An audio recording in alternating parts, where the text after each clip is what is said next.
Thank you, Bala, as usual. And I'm going to present something which I did recently after having gone through, patient having gone through a major problem about dialysis.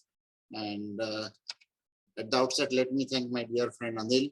Out of his busy schedule, he first kept on saying no, but ultimately he managed to join us. And also because I did consult him before planning this procedure. And of course, in this procedure, somewhere Lal was also responsible because he had taught me earlier how to measure the fistula flow volume, which was very helpful in this particular case. And when I was talking about the topic, Bala came with innovative name for it, Bandit and Fix It. I was just going through the web and I found that yes, there are characters like Bandit and Fix It. I did not tell them. So this presentation has actually taught me a lot. And let me tell you, I'm just trying to present a prismatic view of a problem. Everybody can look at it in a different manner. So just to be starting the presentation, we all know that since 1960, when we have had the AV Fistula by Simon Gracia, due to its longevity and resistance to infection, it has been the mainstay. And however, it is a complex vascular remodeling process. Large amount of blood flows through the excess circuit, increased blood pressure or velocity, and increased wall shear stress. Dilatation of arteries and veins and structural changes in the walls are the factors which are responsible in remodeling. Nitric oxide is derived from endothelial nitric oxide synthesis and has been reported to have beneficial effect on vascular function. Matrix metalloproteinases are important in the process of maturation, and differentially expressed genes that may be associated with venous remodeling after fistula expression. There are gene expressions which might play an important role. So this is something basic, but we must remember that AV fistula is a toxicity. It is not benign, and there is significant primary failure as well as cardiac, vascular, and other less recognized complications. Together, they represent toxicity to which considerable morbidity and mortality can be attached. It is a non-physiologic anomaly and should be considered a lesser evil as opposed to something inherently desirable. It is directly proportional to excess flow rate and inversely proportional to cardiac status. And sometimes or many a times it is unrecognized, and as the articles here quoted said, that you fly below the radar and you never notice it even though it exists. So before we go into the problem for the day, let's understand that what are the pathophysiologic events which are responsible for successful maturation. So, when you create a fistula, either way, vascular remodeling takes place, and this could be either inward or outward remodeling.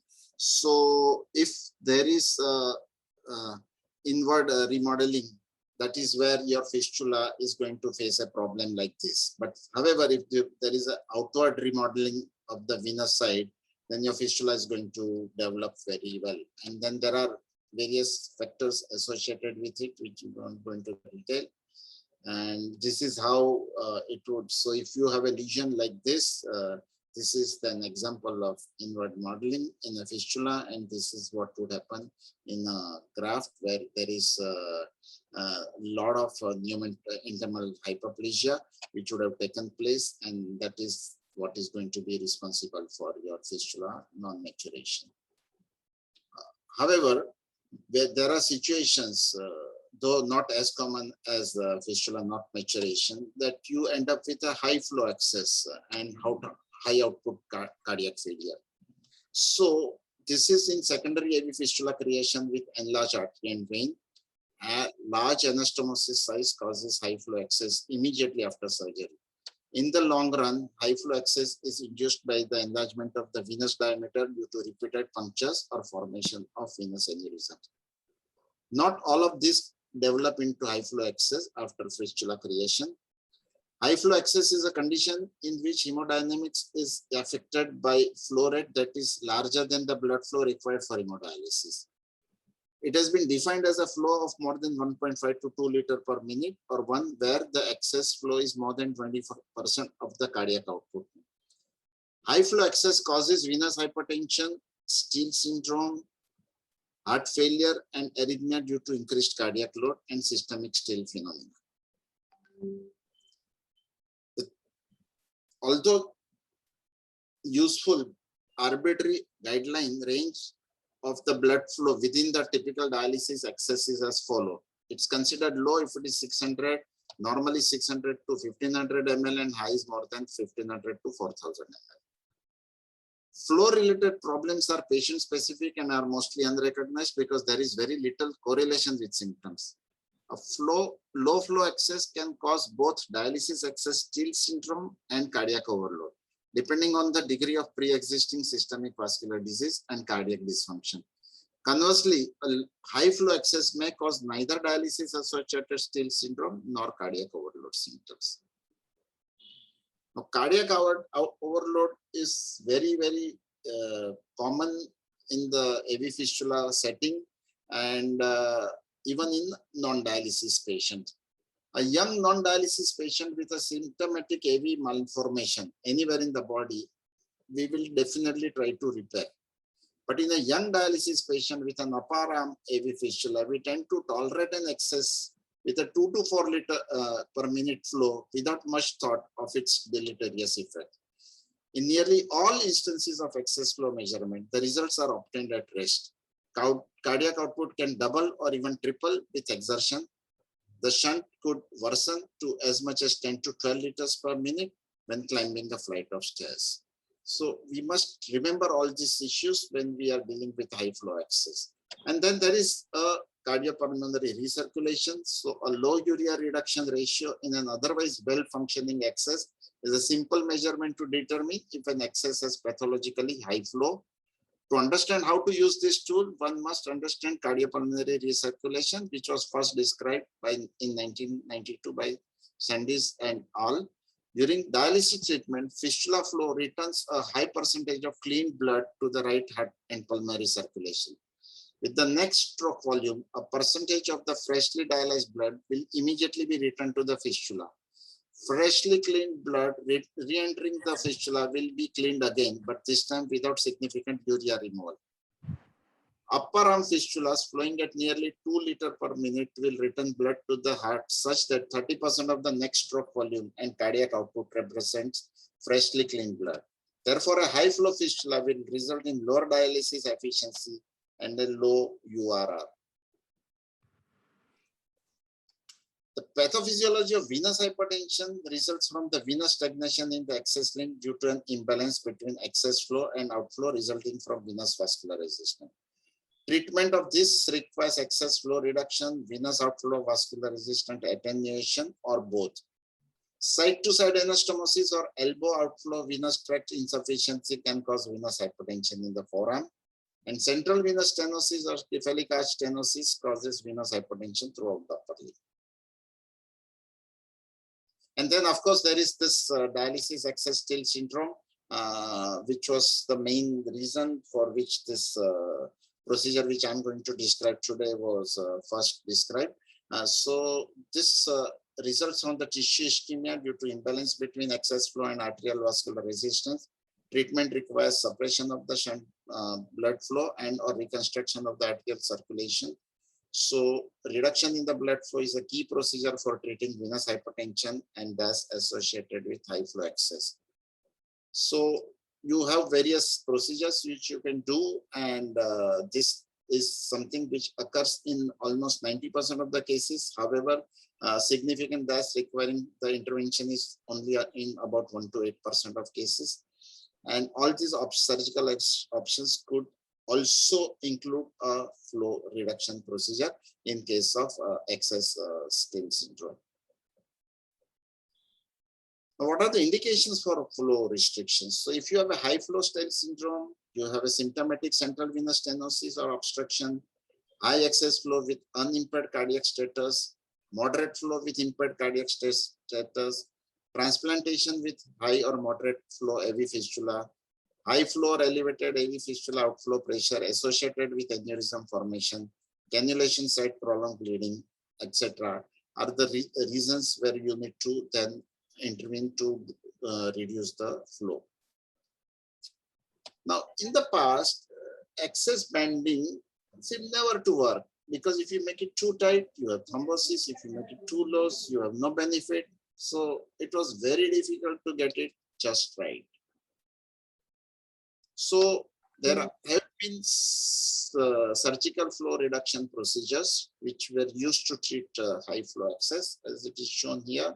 So this is the venous bending, which is a method. Then there is this Miller's bending, which we are going to talk further. And then angioplasty is another method. And if you are dealing with the graft, then you can do graft interposition, or you can do graft inclusion procedure. And as you see, so many procedures in the bending techniques have been described. Though venous bending was the first flow reduction limitation technique to be described earlier. And there are so many Christmas tree bending, and then T bending, and then various other bending. And then there is this availability of Dynabend, etc. And then there are so many other options which have been described in the literature. Just to say that when you have so many options, it just means that nothing probably seems to be working. Something more can always be done. And this is what I would like Dr. Agrawal to come back and highlight on. This I found somewhere while preparing this talk on the net. So with ASDIN, Anil, I think you are going to be serving as a mentor and supervisor for this whole project. And what they are going to have is a device with an external magnet where you can actually increase or decrease the flow into the fistula as per the required situation. So the conclusion of that project is going to be that fistulas are the best access type, maturation failure is high, and issues with low or excess flow through them frequently lead to adverse clinical outcomes. And that's why Anil and his team is going to present an innovative device that can control the blood flow externally, thus limiting blood flow to the least amount needed.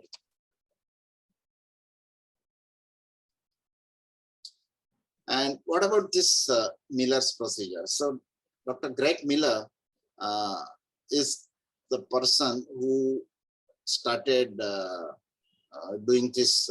And as you all are aware, his paper was published in Kidney International in 2010. And since then, it has become very famous. And though there were many questions asked till recently, this review of available literature of the Miller's procedure. And what it said is that whatever Miller did in the final 20 procedures may contribute to further increasing the precision of the procedure and possibly improved rates of symptoms improvement and post-procedure patency. So there is a review which says that yes, Miller's procedure is something which is doable, and we must remember that flow-related problems are patient-specific, mostly go unrecognized because there is very little correlation between excess flow and clinical symptoms. And Miller's bending technique can be used to effectively treat high-flow fistulas, and cardiac output is the driving force which maintains both flow and pressure within the hemodynamic axis. So let me now come to today's patient. So she's a 40-year-old female on dialysis since 6 years. She had pre-dialysis radiocephalic fistula, which had a primary failure, and subsequently left brachiocephalic AV fistula was prepared, and she started dialysis upfront with left brachiocephalic AV fistula. In 2017, she presented with fistula malfunction, and we did fistula angiography, and subsequently we found there was a stenosis there and angioplasty. But at that time, when we looked at the central veins, we did find that there were some collaterals here, but because she was asymptomatic about any of these issues, this was left untouched. So this was the angioplasty which was done, and as you see, it was very, very tough, and it took prolonged pressure, and see how difficulty it is to have achieved, not achieved here in the beginning, but subsequently we did manage to get good balloon dilatation, and there was no wasting of the balloon in the later on films, and this fistula worked well till January 21, when she presented with signs of failure, pulmonary hypertension, hyperdynamic circulation, left chest vibration during hemodialysis. We did an angio in February. There was a very high flow. The flow volume which we measured at that time was 4 liters per minute. We did counsel her for intervention, flow reduction procedures, etc., versus open surgical procedure, the risk involved, the risk of thrombosis, etc. And ultimately, it was decided mutually that we will just observe and see what happens. In case of symptoms, we'll try and do some intervention. So time passed, her symptoms became worse, and this is how she presented. So this is just a picture prior to the procedure which we performed last month, and or this month maybe. So she came with more worsening symptoms, more severe left chest vibration, throbbing headache. You see this collateral vein here. You see some collateral veins right up in the neck area. And you see this dirty skin, because she says that I can't even dare to clean this skin because it is hurting me a lot. So I've left it as it is. She has dyspnea on exertion, NYHA class 3, and now the AV fistula volume is 12 liters per minute. She agrees for an endovascular intervention, and this is how we went about. So now you see the previously seen central vein collaterals were still visible. This is the vein which is going somewhere into the neck, which is causing throbbing headache and throbbing pain in the left ear during the dialysis. And then we did a central vein study to be sure that we are not going to miss a central venous stenosis before we go ahead to the fistula proper. And when we did this, it's such a high flow fistula, and if you see, there is no stenosis as such. And then we position our balloon here, and we put external mosquito to be sure as to where we are going to be doing our. Dr. Hemant, Hemant, if you can mention, how the catheters enter, and I mean, just now, see now. When you do the study and the intervention, so that will help the audience. Now in this particular case, see, Bala, so there are various ways of accessing this type of, for distal fistula going through the vein, when we know that vein is a problem towards the palm, is an easy thing to do. Many times the problems are in the proximal fistulas, because you sometimes don't have an access vein. So in which case we go through the radial artery. But in case like this, when we are not sure as to what is going to spring up, we have gone in this particular case. If you see, this is the catheter and a long sheath, 90 centimeter sheath coming from the femoral artery all the way into the somewhere around the arm. So you can have all the types of accesses depending upon the situation. And now over the years, we have used learned from the cardiologists and the interventional radiologists, and we are not scared at all to puncture the femoral arteries also. So this is where the balloon was positioned, and then this is what we did. Sorry.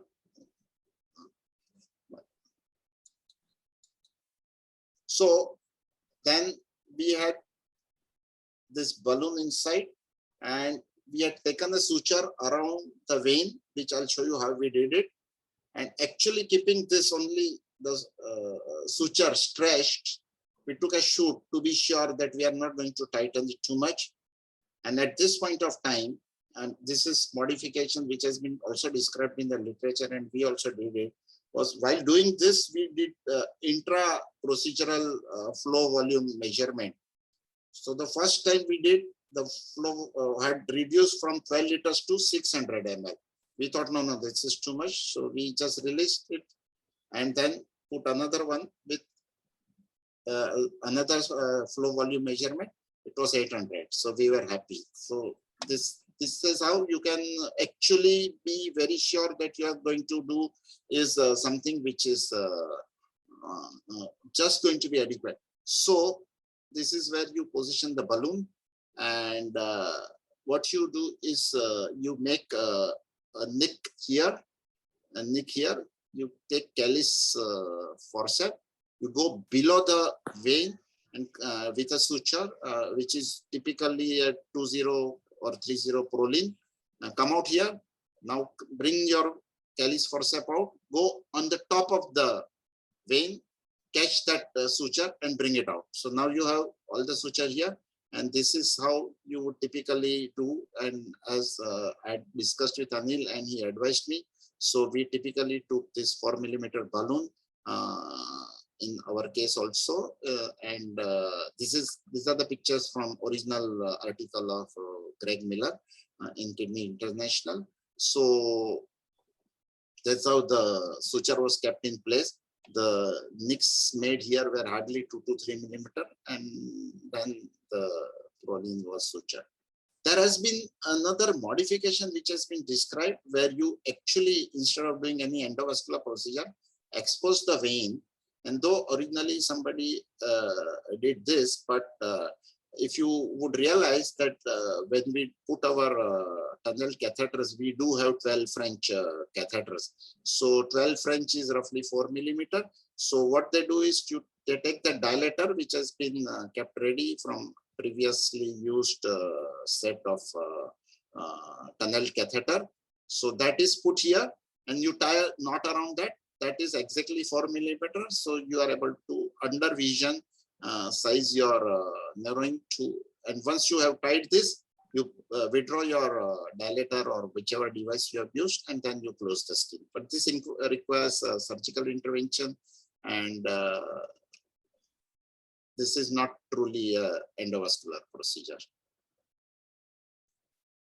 So finally, this is how it was. We had this fistula, we put a balloon, then we made a tie around the balloon, and with that we took a final picture, and this is the thing. Keeping the balloon in deflated, we took a shoot through this, and this is our final thing. And as I said, the flow volume had come now. She did come for follow-up last week. This is just 15 days post-procedure. Symptoms, as you can see, this vein has collapsed dramatically. She has chest vibrations, but they are reduced by 70%. Her quality of life has improved tremendously. She has no breathlessness, no throbbing headache, though left ear pain is there. And we are just trying to counsel her every time that just tolerate it, because trying to do anything more than that might compromise the functioning of the fistula. So this is what we have done. We have done bending, and when we say bend over backwards for someone, what would that mean? Make every effort to achieve something, specially to be fair or helpful, and to bend over backward is to work extra hard to make something happen, particularly to help someone or make someone make them happy. And this is what we did, and we can't just express how happy the patient is at this moment. Thank you very much, and Bala, I hand it over back to you. Yeah, thank you, Hemant. I think we'll take some questions at this stage for Dr. Lal and Hemant. So let me start, Dr. Lal. So when we aspire to become interventional nephrologist with a dedicated suit and a team, what happens to our clinical work?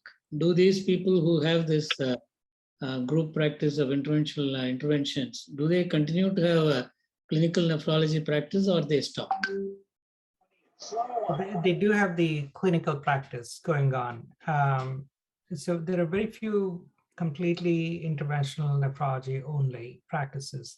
Majority of the interventional nephrologists practice about 50 of intervention and 50 of general nephrology. But for that to happen, you need, if you're working all 5 days in the lab, then you need at least 2 interventionalists to be able to work.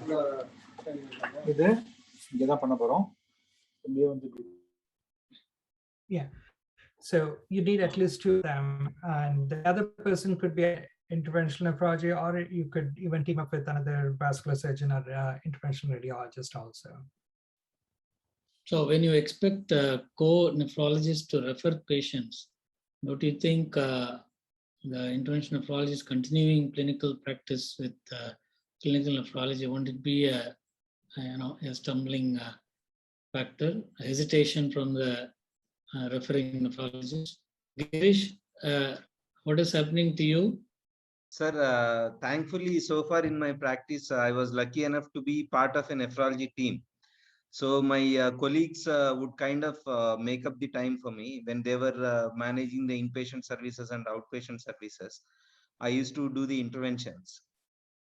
But this doubt of whether we'll be seen as a threat when we continue to do the clinical practice, I think it's not that important, sir, because in my practice so far, what I do is even a colleague from my neighboring center refers the patient to me, I make it a point very clear that I'm going to refer that patient back to him. And I clearly say that I do only interventions, and even for a medication change, I suggest them to go back to their basic clinicians, so that the practice is maintained. And so far it has been rewarding, sir. Not much of a hindrance. And to add on to point what my teacher said, the thing about a standalone center and sharing the cath lab with our cardiology colleagues, it comes with a few advantages, sir. Like so far when I was sharing the cath lab with the cardiologist or interventional radiologist, in our country, especially where the economy is the big deciding factor, we can save a lot of money by sharing our practice with the cardiologist. Say, for example, if you are doing a central vein stenosis case, the cardiologists have a lot of inventory, like the long sheets or the whiteboard sheets and all those.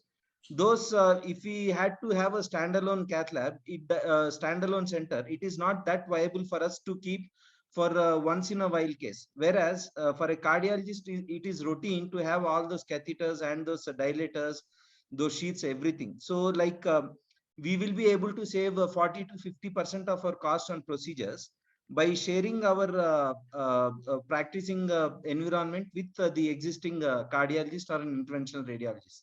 So that way the cost for the procedure can be drastically cut down.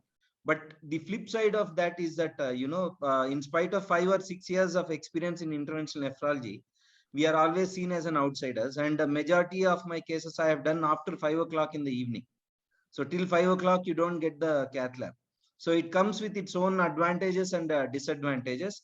But when we put the patient as the first person or the first beneficiary, I think especially when interventional nephrology is in a neonatal phase in our country, sharing the practice with the existing cath lab makes a little bit of sense.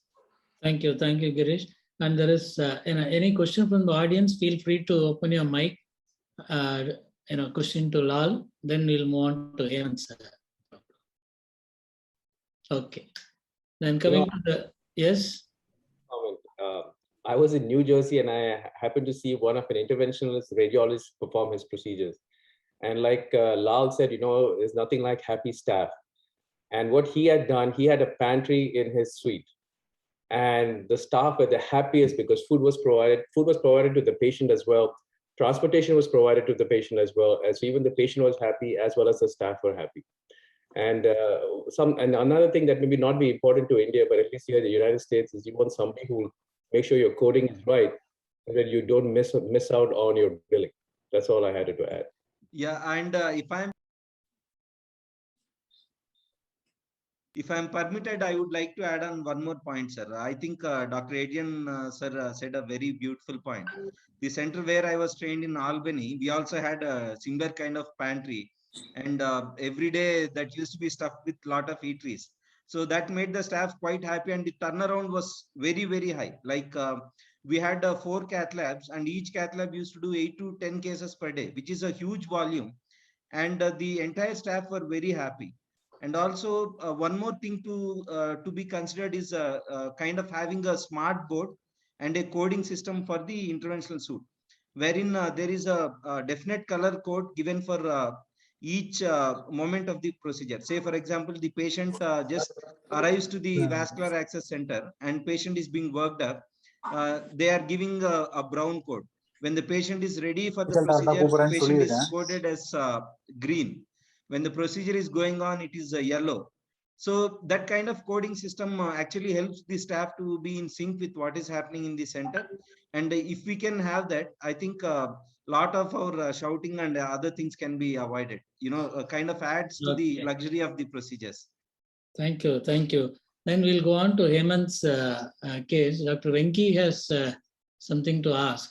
Venki, go ahead. Yes, thank you, sir. I hope I'm audible, sir. Yes. Yeah. Dr. Hemant, that was a nice presentation. 2 questions. Number 1, what was the cardiac output in your case? No, we did a 2D echo, but we didn't measure the cardiac output. But I can tell you the right-sided pulmonary artery pressure was very high, almost 70 millimeter of mercury. So, okay. All right. So because the fistula flow, you remarked it was around 12 liters per minute, which was really huge. Yeah. So we expect the cardiac output to be even more than that, right? There must have been, but we didn't measure the cardiac. It was not going to make any difference in the decision making. So. All right, sir. Thank you. Another question is, I tried doing this maybe a couple of occasions. It looked like the flow is reduced immediately, but over the period of next 2 to 3 months, the flow really picks up. Is that, what's your comment on that, sir? No, yes. Hemant, on the same line, my idea is, see, the starting point of the trouble is the exuberant flow across the anastomosis. So if you make a restriction, distally with your procedure, as Venki thinks, don't you think the whole problem will restart? See, if your suture is good and if it stays, then over a period of time, there will be fibrosis and that vein will remain where it is being put to the size. However, there have been instances of ligature slipping off and vein coming back to its original position. And what happens to the segment between the anastomosis and the your restriction? That remains, that everything remains dilated. Yeah, that will go even bigger, and aneurysmal dilatation. No, but because you have put this suture, so the further flow, cardiac return, will become restricted. And you see the picture exactly after 15 days, how the veins have collapsed.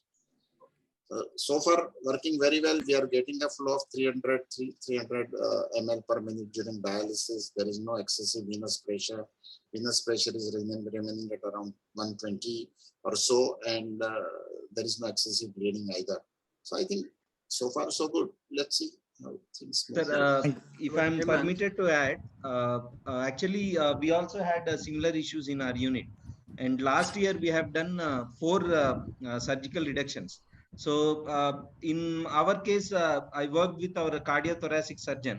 So what we did was, it was more of an invasive procedure. We opened up the anastomosis, and with the flow being restricted, we completely cut open the fistula at the anastomosis site, and we cut the extra tissue. Like we try to measure the diameter of the fistula, and we cut the extra tissue, and the remaining tissue is again sutured. So this is surgical flow reduction, and the results have been good in our case, sir. 4 cases we have done so far, and all of them have excellent results with the 1-year outcomes. May I add one thing, sir?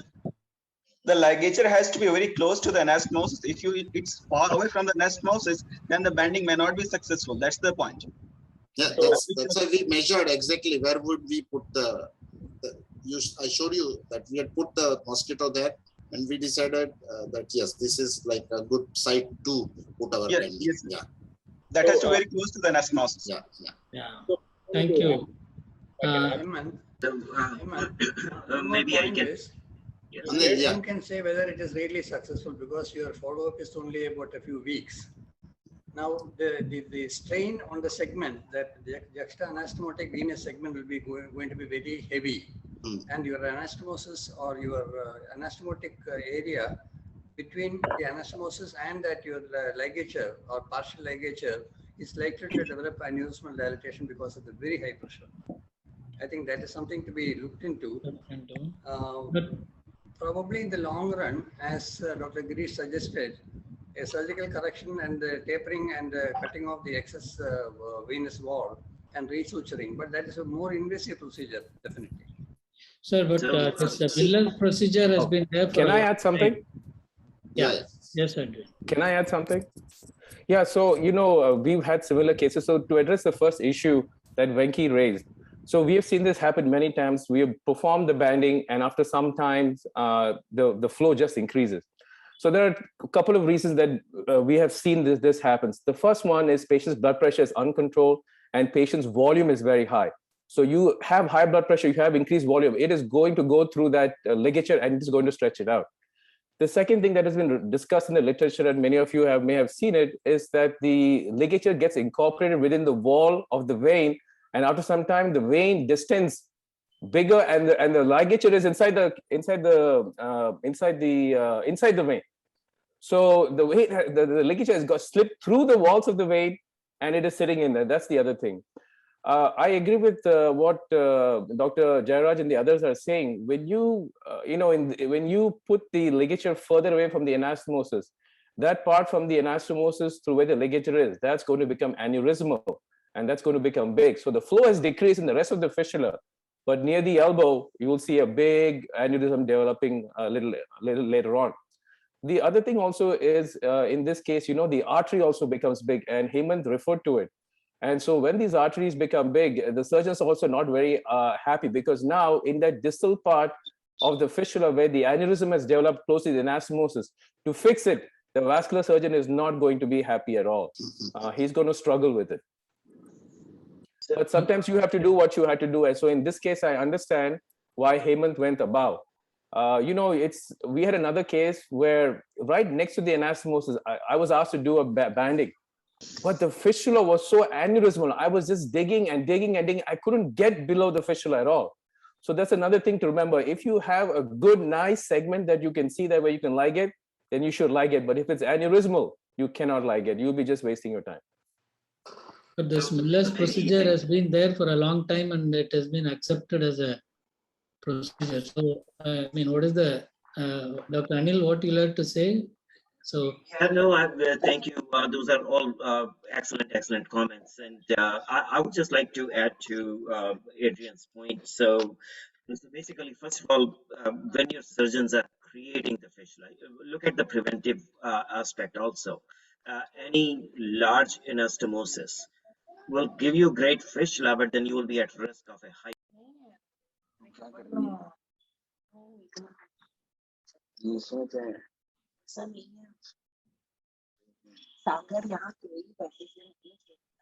Dr. Agarwal, your speaker is off. Your volume is off. The mic is off. I'm sorry, it muted me for some reason. So I'm being sabotaged. This is the Russians. No, I'm just kidding. So basically, your surgeon should not be creating fistulae with a large anastomotic incision. So the incision should be definitely less than 4 millimeter. Otherwise, most of these fistulae have the risk of developing high flow. So that's one point. Second is that when you are studying this, I know that Dr. Mehta went through the femoral artery and getting all that down to the level of brachial artery. I think what you could potentially do is you can put like a 3 French sheath in the brachial artery itself to evaluate the inflow. So, and you will have access to that throughout the procedure to do further angiograms to see the effect of what you are doing. The third thing that I was going to say is that central venous stenosis that sometimes looks, it could be relative. So if you have a large amount of flow going, even a 4, 5, 6 millimeter vein might look like a stenosed. And I'm so glad you never touched that, because then you would make it even worse, because there'll be even more flow, no resistance to the outflow, and then you will have that. One thing that you have to keep in mind is if you have people like the one that you did, they had very large amount of outflow, and their cardiac output was probably very, very high, and they had severe pulmonary hypertension. Now remember, people with pulmonary hypertension are dependent on the filling volume. So when you do the bending and you reduce the volume going in drastically, these people can sometimes develop a severe hypotension also. So I'm pretty sure you watched the patient for some time, and they were in the hospital. So you have to definitely be aware of that. Once you cut down the flow, like Adrian said, it's very, very important to control the volume and blood pressure to avoid that aneurysmal formation of the initial part of the anastomosis and the juxta-anastomotic area within the 2 centimeters of anastomosis. So if you keep the flow down and keep the volume down, you can hope that this will not happen.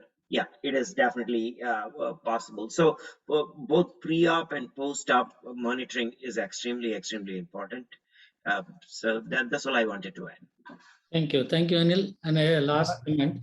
I think when we all have this notion that AVF is the best thing which can happen to the patient, it is not benign, as Hemant was telling. And recently, I had another situation where it was a liability. I was there as a MRCP examiner in Chennai, and one of the patient had a very huge high flow AV fistulas, and this chest vibrations, what Hemant was mentioning.